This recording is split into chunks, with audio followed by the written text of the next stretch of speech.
زمان تمہارے لیے.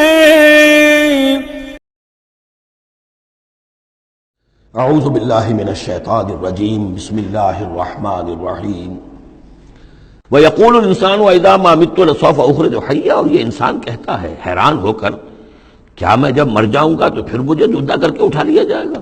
یعنی یہ وہ لوگ ان میں سے کہ جو بعث بعد الموت کے منکر تھے. میں نے بارہا آپ کو بتایا کہ اکثر و بیشتر تو وہ مانتے تھے، لیکن وہ کہتے تھے کہ وہاں ہمیں چھڑانے والے ہیں، ہمارے شفعاء ہیں، ہؤلاء شفعاؤنا عند اللہ. تو بعث بعد الموت کے وہ منکر نہیں تھے، لیکن ایک طبقہ ان میں ایسے لوگوں کا بھی تھا. اب یہ ان کی بات ہو رہی ہے. وَيَقُولُ الْإِنسَانُ وَإِذَا مَا مِتُّ لَسَوْفَ أُخْرَجُ حَيًّا. کہ جب میں مر جاؤں گا پھر مجھے دوبارہ اٹھا لیا جائے گا اور نکال دیا جائے گا. اولا یذکر الانسان. تو کیا اس انسان کو یہ یاد نہیں ہے انا خلقناہ من قبل ولم یک شیئا، کہ وہ کچھ بھی نہیں تھا اور ہم نے اسے پیدا کیا ہے. تو کیا مشکل ہے ہمارے لیے دوبارہ اس کو پیدا کر دینا؟ کیا تھا وہ پہلے، اس کی کیا حقیقت تھی؟ یعنی جہاں سے ہم اپنے آپ کو جانتے ہیں وہ بھی ظاہر بات ہے کہ ایک نطفہ ایک ہے، اس سے ہمارا آغاز ہوا، یہ تو سبھی جانتے ہیں نا. تو اس سے اللہ تعالیٰ نے اگر انسان بنا دیا ہے تو کیا اللہ تعالیٰ دوبارہ تمہیں پیدا نہیں کر سکتا؟ فَوَرَبِّكَ. تو قسم ہے تیرے رب کی، لَنَحْشُرَنَّهُمْ وَالشَّيَاطِينَ. ہم جمع کریں گے ان سب کو بھی اور تمام شیطانوں کو. ثُمَّ لَنُحْضِرَنَّهُمْ حَوْلَ جَهَنَّمَ جِثِيًّا. اور پھر ہم سب کو جمع کر لیں گے جہنم کی گرد کہ یہ اپنے گھٹنوں کے بل گرے ہوئے ہوں گے. ثُمَّ لَنَنزِعَنَّ مِن كُلِّ شِيَّةٍ أَيُّهُمْ أَشَدُّ عَلَى الرَّحْمَنِ عِتِيًّا. پھر ہم ہر گروہ میں سے، ہر قوم میں سے پھر نکالیں گے کون ہیں وہ جو سب سے زیادہ اکڑنے والے تھے رحمان کے مقابلے میں. بلاؤ ادھر سے ابو جہل کو اور بلاؤ ادھر سے عقبہ ابن ابی معیط کو. ہر گروہ میں سے جو سب سے زیادہ اللہ کا کی اس کے ساتھ گستاخی کرنے والا اور سب سے زیادہ تکبر کرنے والا تھا، پھر اس کو آگے نکال کر نمایاں کیا جائے گا. ثم لنحن اعلم بالذین هم اولی بها صلیہ. پھر ہم خوب جانتے ہیں ان لوگوں کو کہ جو بہت زیادہ قابل ہوں گے اور سب سے پہلے داخل ہونے والے ہوں گے اس جہنم کے اندر. وَإِن مِّنكُمْ إِلَّا وَارِدُهَا کان علی ربک حتما مقضیا. اور تم میں سے کوئی بھی نہیں ہے مگر یہ کہ اسے ایک مرتبہ جہنم پر آنا ہوگا.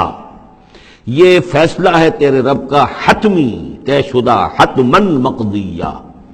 اس کا جو مفہوم سمجھا گیا میں اسے اتفاق کرتا ہوں کہ اصل میں وہ پل صراط جس کا تذکرہ جو ہے آئے گا سورہ حدید میں بھی اور پھر سورہ تحریم میں بھی، جس کو ہم پل صراط کہہ دیتے ہیں. الصراط ہے وہ یہی صراط مستقیم جس پر ہم چل رہے ہیں.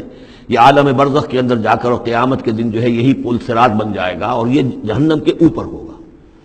گویا کہ اس پر سے گزر کر لوگ داخل ہوں گے جنت کے اندر، تاکہ مشاہدہ کر لیں کہ اللہ تعالیٰ نے کس چیز سے ہمیں بچایا ہے. اور وہاں پر جو جہنمی ہیں وہ ٹھوکریں کھا کھا کر اس میں گرتے جائیں گے کیونکہ ان کے پاس روشنی نہیں ہوگی. یہ مضمون جو ہے کھل کر آئے گا سورہ حدید میں اور سورہ تحریم میں. تو یہ فرمایا کہ آنا تو ہر ایک کو پڑے گا، ہر انسان کا گزر اس پر ہوگا، تاکہ اور اس میں یہ کہ یقیناً جو بچا لیے جائیں گے ان کے دل میں کس قدر اللہ تعالیٰ کی کہ اس رحمت کا اور مغفرت کی قدر کتنی ہوگی کہ اللہ نے ہمیں کس انجام سے بچایا ہے. وَإِن مِّنكُمْ إِلَّا وَارِدُهَا كَانَ عَلَى رَبِّكَ حَتْمًا مَّقْضِيًّا ثُمَّ نُنَجِّي الَّذِينَ اتَّقَوْا. پھر وہاں سے ہم نجات دے دیں گے، بچا کر لے جائیں گے ان لوگوں کو جنہوں نے کہ تقویٰ کی روش اختیار کی تھی دنیا میں. وَنَذَرُ الظَّالِمِينَ فِيهَا جِثِيًّا. اور چھوڑ دیں گے ظالموں کو اسی میں پڑے ہوئے، وہ وہاں پر پڑے جائیں گے، گرتے جائیں گے اور اہل ایمان اور اہل تقویٰ نکل جائیں گے. وَإِذَا تُتْلَىٰ عَلَيْهِمْ آيَاتُنَا بَيِّنَاتٍ. اور جب انہیں ہماری روشن آیات پڑھ کر سنائی جاتی ہیں، قَالَ الَّذِينَ كَفَرُوا لِلَّذِينَ آمَنُوا. تو کہتے ہیں یہ کافر لوگ اہل ایمان سے، ای الفریقین خیر مقاما واحسن ندیا. دونوں جماعتوں میں سے، دونوں گروہوں میں سے کن کے مکان و مقام بہتر ہیں اور کن کی مجلسیں بہت اچھی ہیں. یعنی اے مسلمانوں دیکھو، تم اور تمہارے رسول محمد صلی اللہ علیہ وسلم اور ان کے گرد جو لوگ بیٹھے ہوتے ہیں، نہ ان کے پاس دنیاوی دولت ہے، نہ حیثیت ہے، نہ وجاہت ہے. ایک ہم ہیں، دیکھو ذرا ابو جہل کی مجلس جا کے دیکھو کتنی آباد ہے، بڑے بڑے چودھری لوگ آ کر اس کے پاس بیٹھتے ہیں. ذرا کہیں جا کر ولید بن مغیرہ کی چوپال دیکھو، اس کی چوپال جو ہے اس کی کیا شان ہے. تو یہ وہی بات جو کہ ہم سورہ کہف میں پڑھائے ہیں، جو دو افراد کے مابین مکالمہ ہوا تھا کہ اس نے کہا تھا کہ میرے پاس مال زیادہ، انا اکثر منک مالا واعز نفرا. اسی طرح انہوں نے کہا کہ ای الفریقین خیر مقاما واحسن ندیا.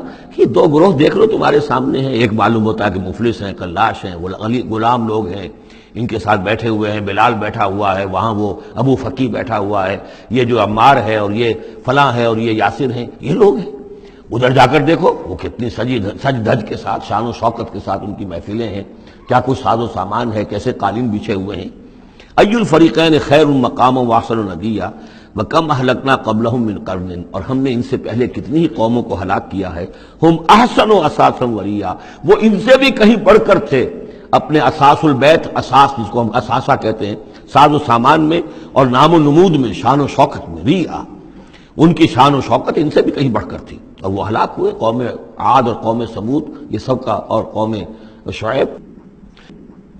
قل من کان فی الضلالۃ فلیمدد لہ الرحمن مدا، اے نبی ان سے کہہ دیجئے جو شخص بھی ضلالت میں، گمراہی میں ہے، تو اللہ کا یہ طریقہ ہے، قاعدہ ہے کہ اللہ تعالیٰ اسے پھر اور ڈھیل دیتا ہے، رسی دراز کرتا ہے، اس کو اور نعمتیں دے دیتا ہے.